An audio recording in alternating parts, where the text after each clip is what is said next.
The message arrived without warning. No sound, no explosion, just light. It appeared across every satellite feed, every telescope, every quantum relay on Earth. A ripple of code written in patterns that no human had ever seen, yet somehow, it felt familiar. The world called it the arrival signal. And at its heart was a single phrase, translated through thousands of algorithms and human guesses. We are coming. Not to invade. To survive. For weeks, the skies glowed faintly with unknown particles. Then, one night, the telescopes caught them vast silhouettes drifting across the edge of the solar system. Refuge ships. Thousands of them. The stars, once silent, now carried the whispers of civilizations fleeing something unimaginable. And Earth, small, fragile, chaotic Earth, had just been chosen as the last habitable world in reach. In Geneva, the newly formed United Planetary Council gathered in a chamber that had once belonged to the United Nations. Now, a different kind of conversation began, one that no one had ever trained for. At the center of it all sat Ambassador Mira Solon, Earth's chief negotiator. Calm. Composed. But her eyes held a kind of quiet dread. She was about to speak not just for a nation, but for an entire species. Transmit our answer, she said softly. Tell them Earth will listen. When the alien envoys arrived, they did not come in warships. Their vessels were enormous but unarmed, drifting like wounded whales through the black. The first to land was a delegation of the Jaan Collective, tall, silver-skinned beings whose eyes shimmered like mercury. Their leader stepped forward, voice soft and trembling. We seek only shelter, he said. Our sons are gone. Our world's consumed. You are the last we could reach. Myra's heart pounded. The council behind her murmured in unease. Billions of human lives already strained Earth's fragile balance, and now, the skies were full of refugees from the stars. But something deeper than fear moved in her. It was the same instinct that made humans send rescue boats into storms. The same defiance that whispered, if not us, who else? She looked at the alien envoy and said, quietly but firmly. Then we will find a way. That single sentence would change everything. Because when Earth opened its doors to the stars, it also opened a new kind of war, not fought with weapons, but with trust. And Mira Solon was the only one who believed it could be won. The world reacted with wonder first, then fear. Some saw the alien ships as miracles, proof that humanity was not alone. Others saw them as a threat, one that could end what little stability Earth had left. Protests filled the streets of every major city. News feeds argued endlessly. Should we help them? Can we even survive helping them? Ambassador Mira Solon sat in the Geneva chamber, surrounded by leaders, generals, and scientists, each with their own vision of survival. General Kurov slammed his hand on the table. Our planet is barely holding together.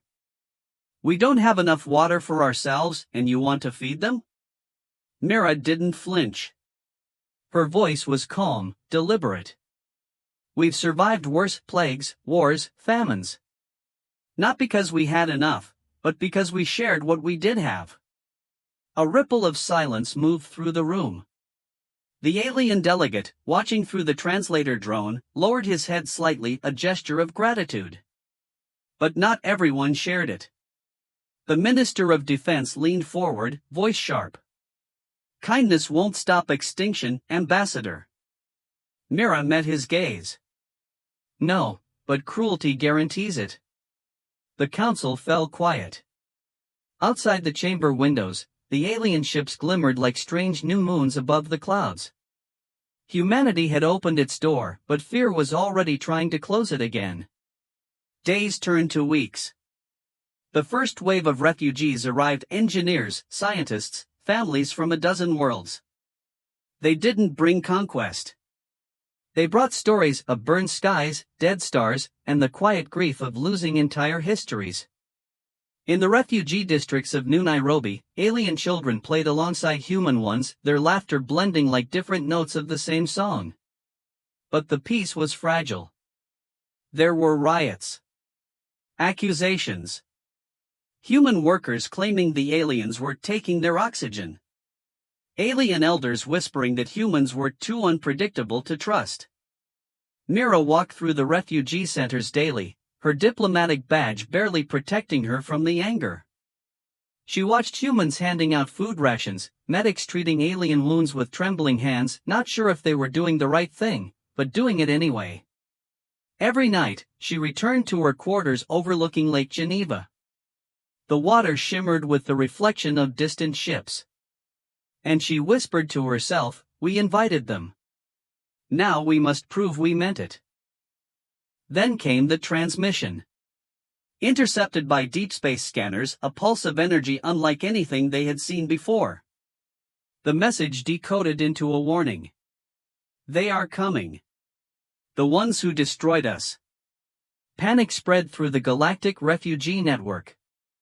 Mira was summoned to the emergency council. "The destroyers," said the Jean envoy, his voice trembling. "They consume systems. They erase planets.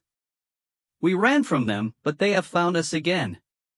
Earth's generals demanded to shut down the skies, to turn the refugees away.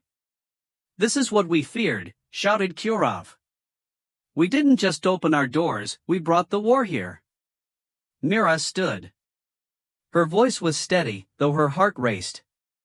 "If we close our doors now, what do we become?" she said. "The destroyers won't stop with them. They will come for us. And if we betray our allies, we will face them alone." Silence. Then, slowly, the giant delegate bowed. "You would fight for us?" Myra's answer came with quiet conviction. "No. We'll fight with you."